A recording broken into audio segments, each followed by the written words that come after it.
Gustav I, born Gustav Eriksson of the Vasa noble family and later known as Gustav Vasa, was King of Sweden from 1523 until his 1560 death. Previously self-recognized protector of the realm from 1521, during the ongoing Swedish War of Liberation against King Christian II of Denmark, Norway and Sweden. Initially of low standing, Gustav rose to lead the rebel movement following the Stockholm Bloodbath, in which his father perished. Gustav's election as king on 6 June 1523 and his triumphant entry into Stockholm 11 days later meant the end of medieval Sweden's elective monarchy and the Kalmar Union, and the birth of a hereditary monarchy under the House of Vasa and its successors, including the current House of Bernadotte.As King. Gustav proved an enigmatic administrator with a ruthless streak not inferior to his predecessors, brutally suppressing subsequent uprisings. He worked to raise taxes, end feudalism and bring about a Swedish Reformation, replacing the prerogatives of local landowners, noblemen and clergy with centrally appointed governors and bishops. His 37-year rule, which was the longest of a mature Swedish king to that date, saw a complete break with not only the Danish supremacy but also the Roman Catholic Church, whose assets were nationalized, with the Lutheran Church of Sweden established under his personal control. He became the first truly autocratic native Swedish sovereign and was a skilled propagandist and bureaucrat, with his main opponent, Christian's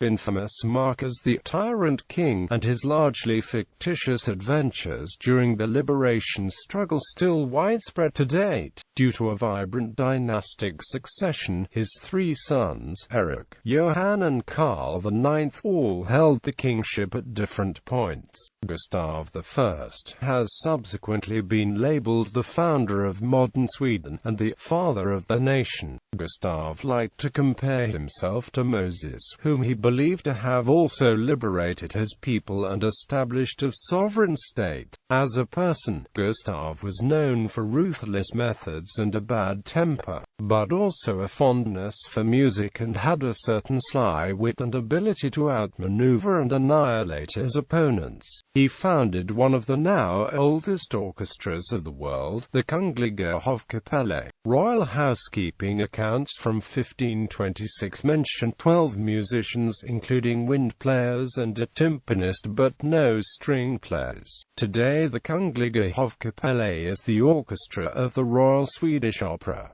Early life. Gustav Eriksson, a son of Cecilia Mansdotter Eker and Erik Johansson Vasa, was probably born in 1496. The birth most likely took place in Rydboholm Castle, northeast of Stockholm, the manor house of the father, Erik. The newborn got his name, Gustav, from Erik's grandfather, Gustav Vasa. Erik Johansson's parents were Johan Kristersson and Birgitta Gustav, daughter of the dynasties Vasa and Stjärn respectively, both dynasties of high nobility. Birgitta-Gustav was the sister of Sten Sture the elder, regent of Sweden. Being a relative and ally of Uncle Sten Sture, Erik inherited the regent's estates in Upperland and Södermanland when the latter died in 1503. Although a member of a family with considerable properties since childhood, Gustav Eriksson would later be the holder of possessions of a much greater dimension. According to genealogical research, Birgitta Gustav and Sten Sture were descended from King Sverker II of Sweden, through King Sverker's granddaughter Benedicte's daughter. One of King Gustav's great-grandmothers was a half-sister of King Charles VIII of Sweden. Resistance against the Danish, supporting the Sture party. Since the end of the 14th century, Sweden had been a part of the Kalmar Union with Denmark and Norway. The Danish dominance in this union occasionally led to uprisings in Sweden. During Gustav's childhood, parts of the Swedish nobility tried to make Sweden independent. Gustav and his father Erik supported the party of Stenshur the Younger, regent of Sweden from 1512, and its struggle against the Danish king Christian II. Following the Battle of Brandkirke in 1518, where Stenshur's troops beat the Danish forces, it was decided that Stenshur and King Christian would meet in Oströning for negotiations. To guarantee the safety of the king, the Swedish side sent 6 men as hostages to be kept by the Danes for as long as the negotiations lasted. However, Christian did not show up for the negotiations, violated the deal with the Swedish side and took the hostages aboard ships carrying them to Copenhagen. The 6 members of the kidnapped hostage were Hemming Gadh, Lars Sigurdsson, Joran Sigurdsson, Olaf Reining, Bengt Nielsen, and Gustav Eriksson. Gustav was held in Kalo Castle where he was treated very well after promising he would not make attempts to escape. A reason for this gentle treatment was King Christian's hope to convince the 6 men to switch sides and turn against the leader Stenshur. This strategy was successful regarding all men but Gustav, who stayed loyal to the Sture party. In 1519, Gustav Eriksson escaped from Kalo. He fled to the Hanseatic city of Lübeck where he arrived on the 30th of September. How he managed to escape is not certain, but according to a somewhat likely story, he disguised himself as a bullocky. For this, Gustav Eriksson got the nicknames King Oxtail and Gustav Cowbutt, something he indeed disliked. When a swordsman drank to His Majesty Gustav Cowbutt in Kalmar in 1547, the swordsman was killed. While staying in Lübeck, Gustav could hear about developments in his native Sweden. While he was there, Christian II mobilized to attack Sweden in an effort to seize power from Stenshur and his supporters. In 1520, the forces of King Christian were triumphant. Stenshur died in March, but some strongholds, including the Swedish capital Stockholm, were still able to withstand the Danish forces. Gustav left Lübeck on a ship and was put ashore south of Kalmar on the 31st of May. It seems Gustav stayed largely inactive during his first months back on Swedish soil. According to some sources, Gustav received an invitation to the Coronation of Christian. This was to take place in the newly captured Stockholm in November. Even though King Christian had promised amnesty to his enemies within the Sture party, including Gustav Eriksson, the latter chose to decline the invitation. The coronation took place on the 4th of November and days of festivities in a friendly spirit followed. When the celebration had lasted a few days, the castle was locked and the former enemies of King Christian were imprisoned. Accusations against the old supporters of Stenshur regarding heresy were brought forward. The following day the sentences were announced. During the Stockholm Bloodbath, close to 100 people were executed on Stortorget, among them Gustav Eriksson's father, Erik Johansson, and nephew, Joachim Brahe. Gustav himself was at the time staying at Rafsnäs, close to Gripsham Castle. In Dalarna, Gustav Eriksson had reasons to fear for his life and left Rafsnäs. He traveled to the province of Dalarna, in what was then northwestern Sweden. What happened there has been described in Pedsvart's Chronicle, which can be described as a strongly biased heroic tale about Gustav Eriksson. The Dalarna adventures of Gustav that could be described as a part of the national heritage of Sweden, can therefore not be verified in a satisfying way. He is supposed to have tried to gather troops among the peasantry in the province, but with little success initially, being chased by men loyal to King Christian and failing at creating an army to challenge the king. Gustav Eriksson had no other alternative but to flee to Norway. While he made his way from Mora via Lima to Norway, people that had recently turned down Gustav's call for support against the king changed their minds. Representatives of that group caught up with Gustav before he had reached Norway and convinced him to follow them back to Mora. Gustav Eriksson's run towards Norway and back has formed the background to the famous cross-country ski race Vasaloppet, Swedish War of Liberation. Gustav Eriksson was appointed hovetsman.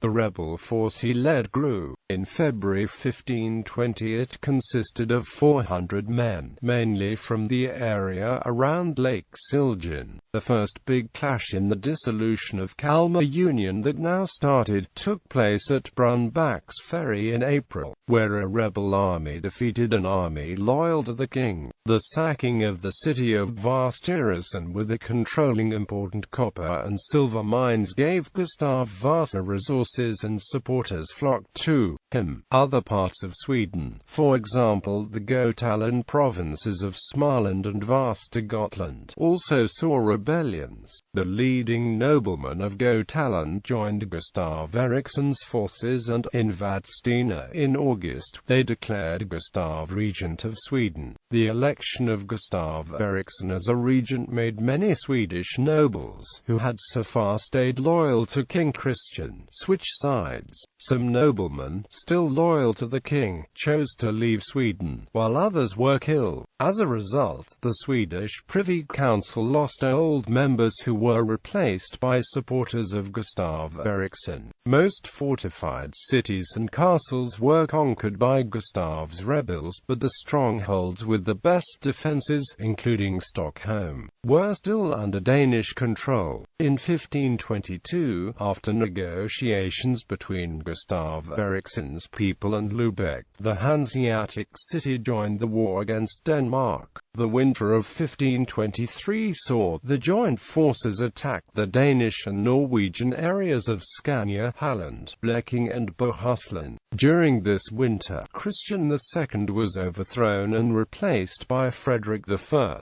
The new king openly claimed the Swedish throne and had hopes Lubeck would abandon the Swedish rebels. The German city, preferring an independent Sweden to a strong Kalmar Union dominated by Denmark, took advantage of the situation and put pressure on the rebels. The city wanted privileges on future trade as well as guarantees regarding the loans they had granted the rebels. The Privy Council and Gustav Eriksson knew the support from Lubeck was absolutely crucial. As a response, the council decided to appoint Gustav Eriksson king. Election as king. The ceremonial election of the regent Gustav Eriksson as King of Sweden took place when the leading men of Sweden got together in Strängnäs in June 1523. When the councillors of Sweden had chosen Gustav as king, he met with the two visiting councillors of Lubeck. The German representatives supported the appointment without hesitation and declared it an act of God. Gustav stated he had to bow to what was described as the will of God. In a meeting with the Privy Council, Gustav Eriksson announced his decision to accept. In the following ceremony, led by the deacon of Strängnäs, Laurentius André, Gustav swore the royal oath. The next day, bishops and priests joined Gustav in Rogaborgen, where Laurentius André raised the Holy Sacrament above kneeling Gustav Eriksson. Flanked by the councillors of Lubeck, Gustav Eriksson was brought to Strängnäs Cathedral, where the king sat down in the choir with the Swedish Privy Councillors on one side, and the Lubeck representatives on the other. After the hymn Te Deum, Laurentius André proclaimed Gustav Eriksson King of Sweden. He was, however, still not crowned. In 1983, in remembrance of the election of Gustav as Swedish king on the 6th of June, that date was declared the National Day of Sweden. The capture of Stockholm. Shortly after the events of 1523 in Strängnäs, a letters patent was issued to Lubeck and its allied Hanseatic cities, who now were freed from tolls when trading in Sweden. An agreement, designed by Lubeck negotiators, was made with the Danish defenders in Stockholm. On the 17th of June the rebels could enter the capital city. At midsummer, a grand entrance of King Gustav was arranged at Söderport, the southern gate of Stockholm. Celebrations followed, including a mass of thanksgiving in Storkyrkan led by Peder Jakobsen. Gustav could now install himself in the Tre Krona Palace. The war ends. Bailiffs, loyal to the old King Christian, were still holding castles in Finland, a part of Sweden at the time. During the summer and fall of 1523 they all surrendered. The next year, on the 24th of August 1524, Gustav arrived in Malmo in order to reach a settlement with Denmark and its King Frederick. The Treaty of Malmo had both positive and negative sides to it. From King Gustav's perspective, the treaty meant that Denmark, Norway acknowledged the independence of Sweden. The hopes Gustav had carried of winning further provinces were however scuttled. The treaty marked the end of the Swedish War of Liberation, the Reformation. After Gustav seized power, the previous Archbishop, Gustav Trolle, who at the time held the post of a sort of chancellor, was exiled from the country. Gustav sent a message to Pope Clement VII requesting the acceptance of a new archbishop selected by Gustav himself, Johannes Magnus. The Pope sent back his decision demanding that unlawful expulsion of Archbishop Gustav Trolle be rescinded, and that the archbishop be reinstated. Here Sweden's remote geographical location proved to have a marked impact, for the former archbishop had been allied with the Danish king, or at least was considered to have been so allied in contemporary Stockholm, and to reinstate him would be close to impossible for Gustav. The king let the Pope know the impossibility of the request, and the possible results if the Pope persisted. But, for better or worse, the Pope did persist, and refused to accept the king's suggestions of archbishops. At the time, incidentally and for different reasons, there were also 4 other unoccupied bishops' seats, where the king made suggestions to the Pope about candidates, but the Pope only accepted one of the candidates, because the Pope refused to budge on the issue of Gustav Trolle. The king, influenced by Lutheran scholar Olaus Petri, in 1531 took it upon himself to appoint yet another archbishop, namely the brother of Olaus, Laurentius Petri. With this royal act, the Pope lost any influence over the Swedish Church. In the 1520s, the Petri brothers led a campaign for the introduction of Lutheranism. The decade saw many events which can be seen as gradual introductions of Protestantism. For instance, the marriage of Olaus Petri, a consecrated priest, and several texts published by him advocating Lutheran dogmas. A translation of the New Testament had also been published in 1526.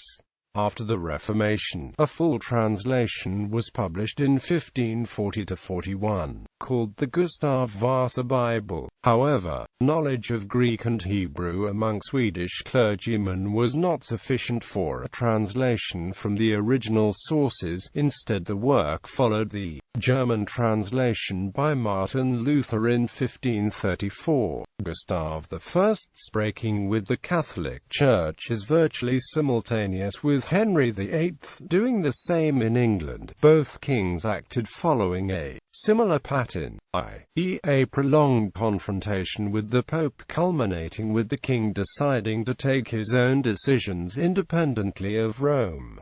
Further reign. Gustav encountered resistance from some areas of the country. People from Dalarna rebelled 3 times in the first 10 years of Gustav's reign, as they considered the king to have been too harsh on everyone he perceived as a supporter of the Danish, and as they resented his introduction of Protestantism. Many of those who had helped Gustav in his war against the Danes became involved in these rebellions and paid for this, several of them with their lives. Peasants in Småland rebelled in 1542, fueled by grievances over taxes, church reform and confiscation confiscation of church bells and vestments. For several months this uprising caused Gustav severe difficulties in the dense forests. The king sent a letter to the people of the province of Dalarna, requesting that they should circulate letters to every Swedish province, stating the support for the king with the troops, and urging every other province to do the same. Gustav got his troops, with whose help, and not least with paid German mercenaries, he managed to defeat the rebels in the spring of 1543. The leader of the rebels, Nils Dack, has traditionally been seen as a traitor to Sweden. His own letters and proclamations to fellow peasants focused on the suppression of Roman Catholic customs of piety, the king's requisitions of church bells and church plate to be smelted down for money, and the general discontent with Gustav's autocratic measures. And the king's letters indicate that Dack had considerable military success for several months.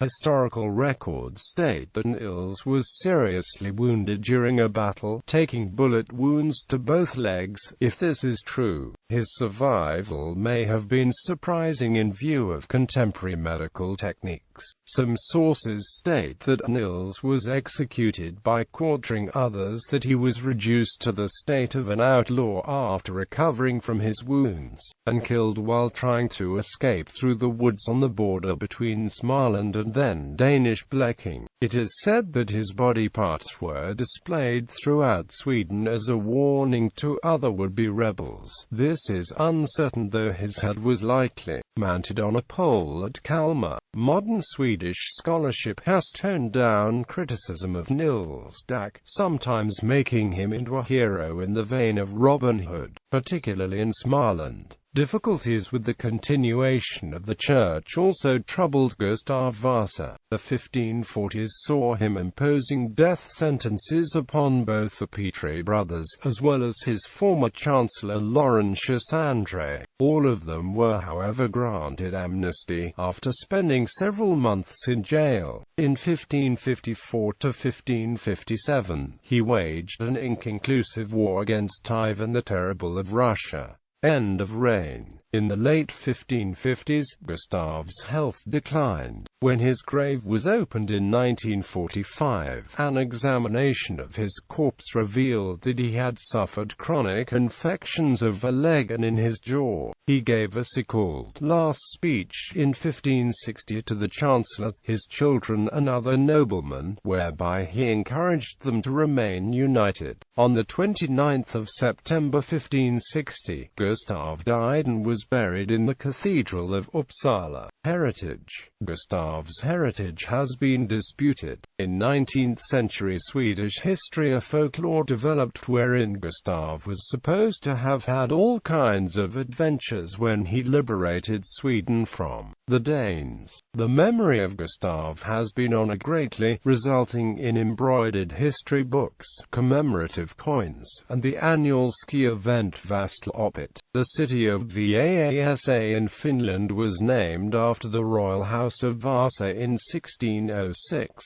Gustav is currently portrayed on the 1,000 krona note, but will be replaced by a new note featuring Dag Hammarskjöld. The new note will formally replace the old one in June 2016. Today, most of these stories are considered to have no other foundation than legend and skillful propaganda by Gustav himself during his time. Here is an example of one of his better-known adventures among the Swedish people. While Gustav was in exile from the Danish army, he was staying at a farm owned by a close friend for a day's rest. As he was warming himself in the common room, the Danish soldiers got a tip from one of the farm hands that Gustav was in his landlord's farmhouse. The Danish soldiers burst into the farmhouse and began searching in the common room for someone that would fit Gustav's description. As one of the soldiers came close to check Gustav Vasa, all of a sudden the landlady took out a bakery spade and started to hit Gustav and scolded him as a lazy farm boy and ordered him to go out and work. The Danish soldier found it amusing and did not realize this lazy farm boy was in fact Gustav Vasa himself, who managed to slip away from danger and escape death. There are many other stories about Gustav's close encounters with death. However, it is questionable if any of his adventures really did happen or were dramatized by Gustav himself, regardless of whether they happened or not. His adventures are still told to this day in Sweden. Gustav has been regarded by some as a power-hungry man who wished to control everything: the church, the economy, the army, and all foreign affairs. But in doing this, he also did manage to unite Sweden, a country that previously had no standardized language, and where individual provinces held a strong regional power. He also laid the foundation for Sweden's professional army that was to make Sweden into a regional superpower in the 17th century. 18th century references in Britain. In 1739, the English playwright Henry Brooke read the play Gustav I of Vasa, dealing with the liberation of Sweden from Danish rule. However, Robert Walpole, British Prime Minister at the time, believed that the play's villain was intended to represent him, and had the play banned, the first English play to be so banned under the Licensing Act 1737. Later in the 18th century, the name Gustav I of Vasa was given to a Lord Eriksson, a prominent African ex-slave living in Britain and involved in the struggle to abolish slavery. Gallery. Gustav Vasa had a series of paintings made during his reign. The originals are lost, but watercolor reproductions of unknown date remain. These paintings show Gustav's triumphs, showing what Gustav himself considered important to depict. Ancestors. Family. Gustav's first wife was Catherine of Saxe-Lauenburg, whom he married on the 24th of September 1531. They had a son, Eric XIV, Duke of Kalmar. On the 1st of October 1536, he married his second wife, Margareta Lejonhufvud.